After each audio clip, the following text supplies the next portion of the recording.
Queridos irmãos, queridas irmãs, então esse vídeo é de número 109, a Gênesis capítulo 14, catalepsia, reencarnações, catalepsia e ressurreições, né? Onde nós estamos buscando no Evangelho segundo o Espiritismo, no capítulo 4, ressurreição e reencarnação. Então, para depois englobarmos tudo no livro, na Gênese, para nós entendermos um pouco a respeito. Mas é aquilo que eu já disse. Se você assistir esse vídeo, não assistir o outro, se você não assistir todos, você não vai entender nada. Você não vai entender nada, porque é um assunto fácil demais de entender. Muito fácil. Mas, ao mesmo tempo, se você não pegar desde o princípio até o fim, você não consegue. Então, é preciso ter assim, uma percepção muito aguçada, é preciso ter uma outra visão, raciocinar, analisar, entendeu? Digerir aquilo, buscar os desígnios das leis do Criador, o bom senso, né? Então vamos dar sequência aqui no Evangelho, no capítulo 4, ressurreição e reencarnação. Então, continuando assim, ó. A reencarnação é a volta da alma ou espírito à vida corpórea, mas em outro corpo especial, especialmente formado, para ele e que nada tem de comum com o antigo. Isso eu já li no anterior, mas vamos à sequência. A palavra ressurreição, olha só para você ver, para que não fique confusão, para que não fique, né, o dito pelo mal dito, né? A palavra ressurreição podia sim aplicar-se a Lázaro. Olha gente, olha que interessante, tem que focar nisso aqui agora. A palavra ressurreição podia significa que não foi. Você entendeu? Podia assim aplicar-se a Lázaro, mas não a Elias,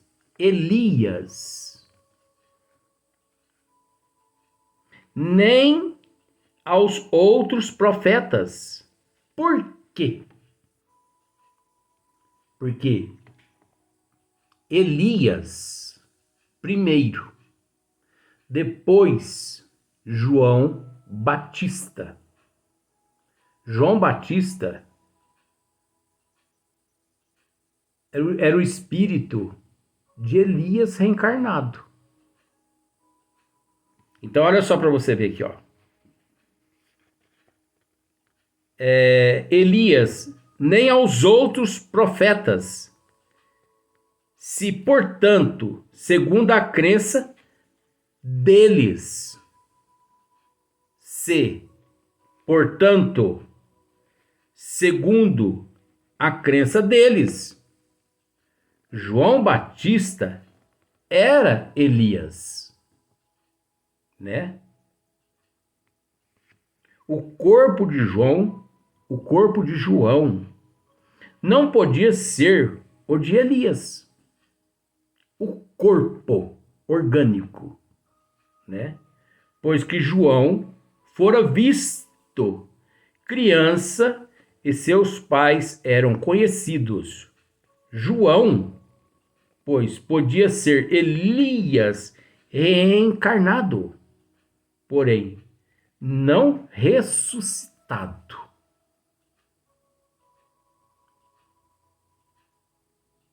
Reencarnado e não ressuscitado. Porque Elias, se não me falha a memória, Elias viveu, não sei se 300 ou 500 anos antes de João Batista. Então, o espírito de Elias reencarnou em outro corpo, o qual os pais deram a ele, menininho, o nome de João Batista. Como você, por exemplo. Você não é. Você entendeu? Você está. Isoldina ou Virgulino. Você está, mas você não é.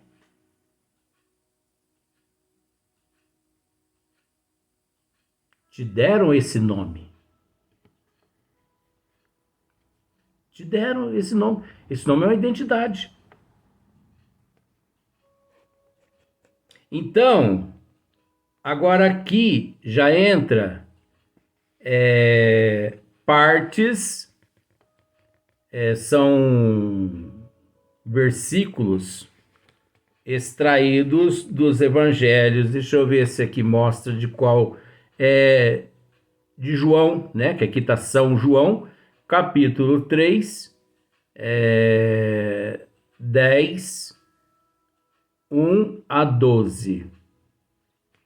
Tá, então, olha só para ver o que São João diz aqui, a visão de São João. Isso é a visão de São João no Evangelho de São João, né? Então, o que nós lemos aqui agora e fizemos esse breve comentário é de Allan Kardec. Agora, nós vamos ler aqui um trecho aqui que Allan Kardec extraiu do Evangelho, né, de João, de São João, do apóstolo João, né? Olha só para ver o que São João diz. Ora, entre os fariseus havia um homem chamado Nicodemos, senador dos judeus, que veio à noite ter com Jesus. Ele disse: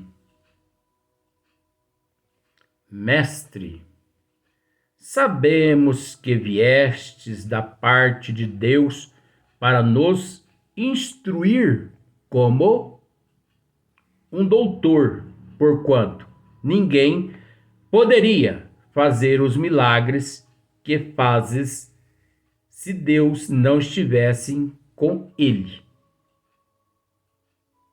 Você entendeu? Até então, para todos, tudo que Jesus realizava, por falta de conhecimento dos desígnios das leis de Deus e pelo fato das ciências não poderem analisar aqueles fatos, é óbvio que se criam, né?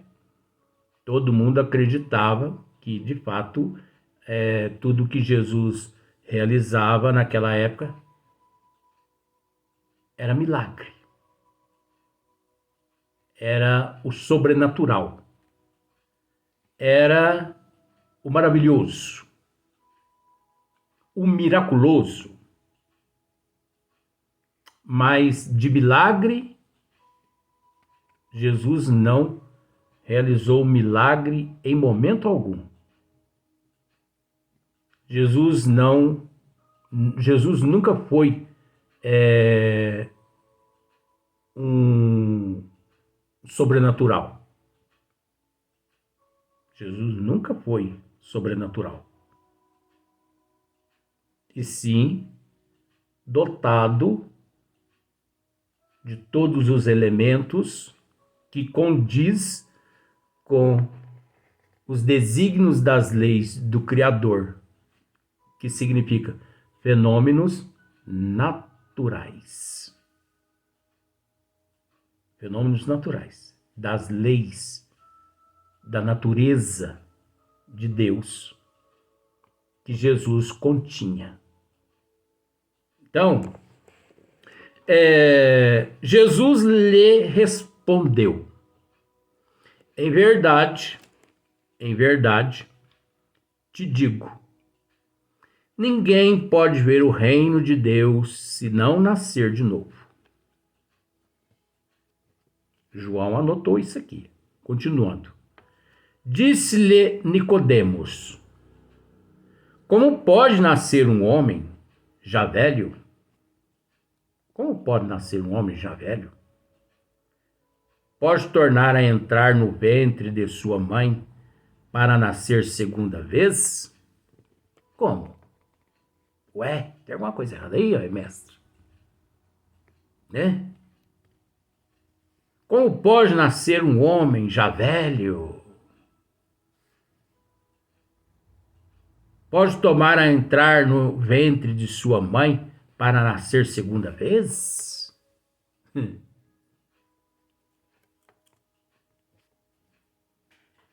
Então, retorquiu-lhe Jesus: em verdade, digo-te, se um homem não renasce da água e do Espírito, não pode entrar no reino de Deus. Você sabe o que significa renasce da água?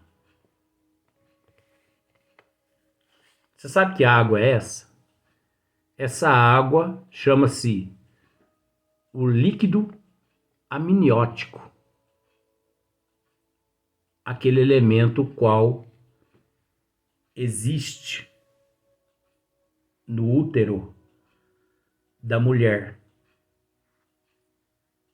Simbolicamente, simplificando dessa forma, aquele líquido amniótico, ele é como o aquário, onde você pega, coloca um peixinho lá dentro. O peixinho é o embrião. A água é o líquido amniótico. Mas só que isso aí foi distorcido. Por isso que eles batizam as crianças que é preciso renascer da água. Então, por isso, só crê-se realmente batizado. Mas não é, ó. Digo-te, se um homem não renascer da água e do Espírito, né, não pode entrar no reino de Deus. Se ele não renasce através do líquido amniótico, o que leva a ele através do líquido amniótico é renascer, é reparar os teus erros, as tuas faltas. O que é nascido da carne é carne, Jesus dizendo. O que é nascido da carne é carne, é orgânico. E o que é nascido do Espírito é espírito. Então tem uma diferença. O que é nascido da carne é carne, o que é nascido do Espírito é espírito. Então o Espírito só retorna ao corpo físico através do líquido amniótico, que é aquele líquido que encontra-se dentro do útero da mãe. Não te admires de que eu te haja dito ser preciso que nasças de novo. O Espírito sopra onde quer e ouves a sua voz, mas não sabes de onde vem ele, nem para onde vai. O mesmo se dá com todo homem que é nascido do Espírito. Tá vendo só? Isso João dizendo. João, quem anotou isso aqui, né? Respondeu-lhe Nicodemos: como pode isso fazer-se? Interrogou.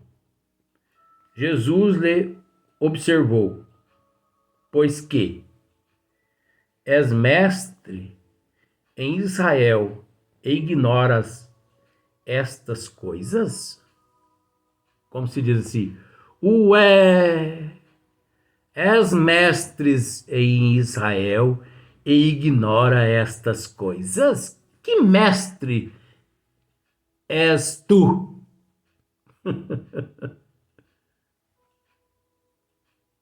Ocupas um cargo. Estás enganando alguém neste cargo? Porque você teria que ter o direito, você teria que ter conhecimento, aliás. Você tinha que ter conhecimento de todos esses fatos e não tens? Por quê? Jesus né?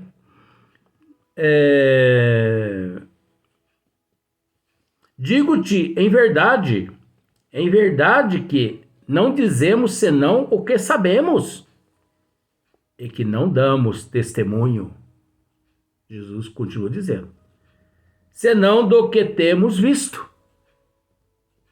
Entretanto, não aceitas o nosso testemunho.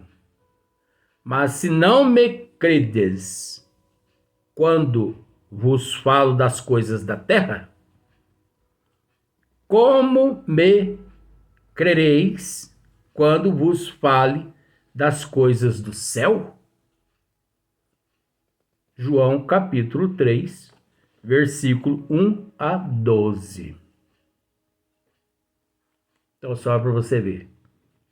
Mas se não me credes, quer dizer, se você não crê no que, né, vos falo das coisas da terra, como você vai crer? Vamos pôr no errado mesmo, não tem problema não. Quando vos fale das coisas do céu. Jesus foi bem categórico com Nicodemos, né? Foi bem categórico. Então João anotou. Se você buscar lá na Bíblia, você vai encontrar essa passagem aqui. A Bíblia, ela tem muitas passagens de ressurreição e reencarnação, mas todas distorcidas. Porque ali encontra-se a verdade distorcida, pois eles escreviam, eles anotavam aquilo que lhes satisfaziam. Então, Hipólito Leon Denisard Rivail, o bom senso reencarnado, conhecedor profundamente dos evangelhos,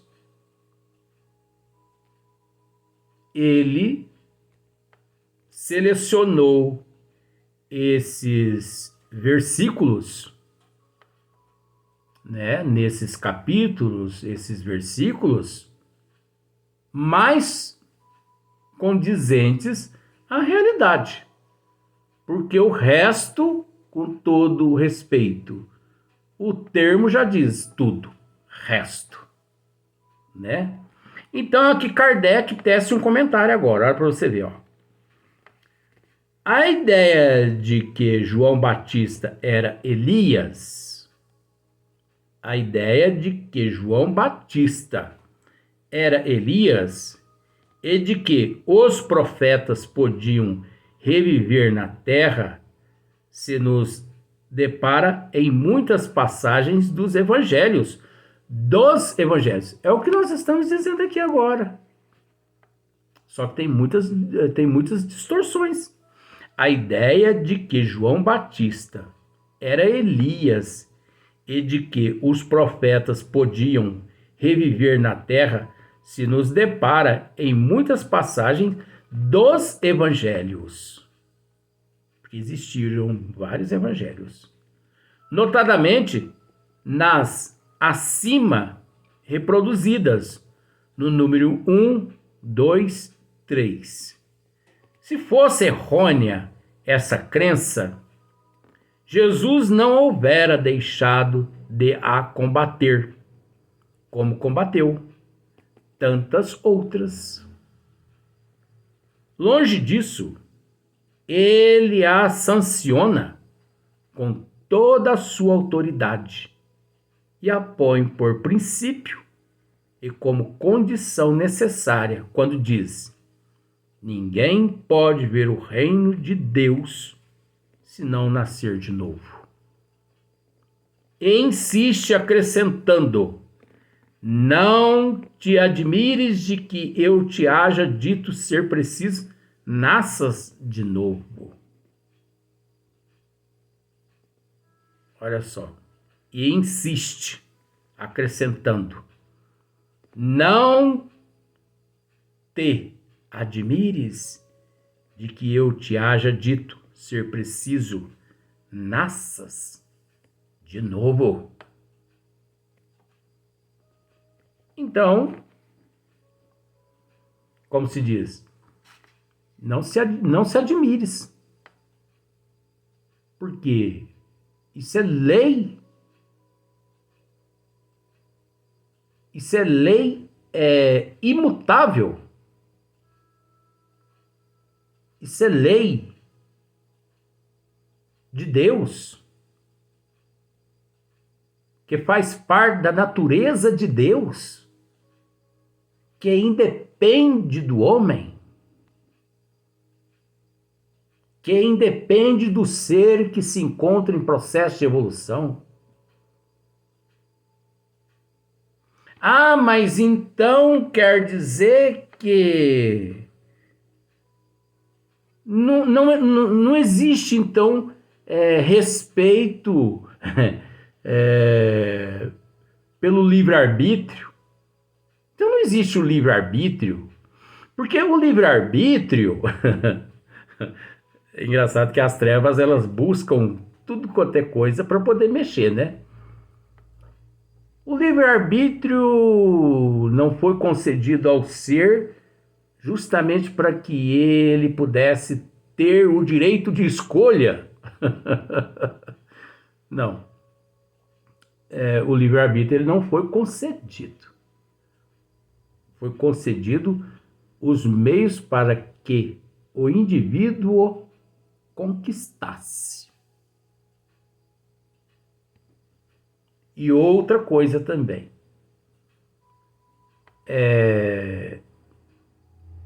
Se tratando-se dos desígnios das leis divinas, vamos pensar da seguinte forma. Você não quer evoluir? Não. Não depende de você. Mas então não é livre-arbítrio. Vamos parar para analisar. Se você quiser optar por um processo que chama retrógrada, isso é inadmissível. Não existe retrógrada. Quer dizer, você não consegue reencarnar, voltar num corpo de um cachorro, no corpo de uma onça, de uma cobra, por mais que a gente vê muitos por aí, mas deixa pra lá. Né, bom, ai meu Deus do céu. Tá bom. Se você quiser optar pelo retrógrado, você não consegue. Mas se você quiser estacionar na evolução, você pode. É um direito teu. Não querer evoluir é um direito teu. Só que é o seguinte: daqui 100 bilhões de anos, isso vai ficar assim tão estafante. E outra coisa,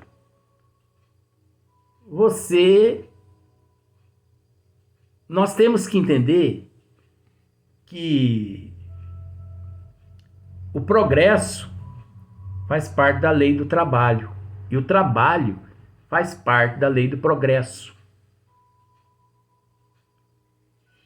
Então, não é uma questão assim que se você quiser, eu quero não evoluir. Eu não quero evoluir. É um direito teu, não é? É um direito teu. Que encontra-se inserido no teu livre-arbítrio. Nós vamos, pro próximo vídeo, nós vamos continuar esse assunto aqui, que ele é interessantíssimo.